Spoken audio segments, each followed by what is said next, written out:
গৰু সৰবৰাহকাৰীৰ নতুন কৌশল চাওক। এখন বিলাসী বলেৰো বাহন আৰু এই বাহনখনৰ মাজতে কোনোমতে থেপা হেঁচা কৰি গৰু সোমোৱাই এনেদৰে সৰবৰাহ কৰিছে চোৰাং গৰু।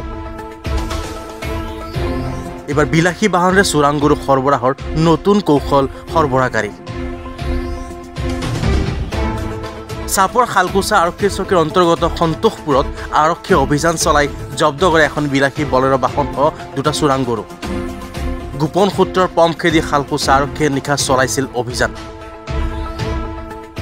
আৰক্ষীৰ উমান পায়ে বিলাসী বলেৰো বাহনসহ চোৰাং গৰু এৰি পলায়ন কৰিছে সৰবৰাহকাৰী।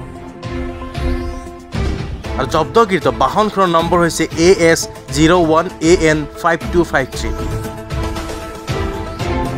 ইতিমধ্যে ঘটনা সন্দৰ্ভত শালকুচা আৰক্ষীৰ তদন্ত অব্যাহত আছে। আমি জনাইছোঁ মাই নিজৰ দৰ্শক যে চাপৰত এইবাৰ বিলাসী বাহনেৰে চোৰাং গৰু সৰবৰাহকাৰী একাংশ সৰবৰাহকাৰীয়ে ন কৌশল পালন কৰিছে এনেদৰে গৰু সৰবৰাহ কৰাত। আমি জানিব পাইছোঁ শালকুচা আৰক্ষীয়ে অভিযান চলাই বিলাসী গাড়ীত দুখন গৰু জব্দ কৰিছে। গৰু দুখন জব্দ কৰাৰ পিছত মানুহবিলাক পলাই সক্ষম হৈছে। আমি শালকুচা আৰক্ষীক ধন্যবাদ জ্ঞাপন কৰিছোঁ।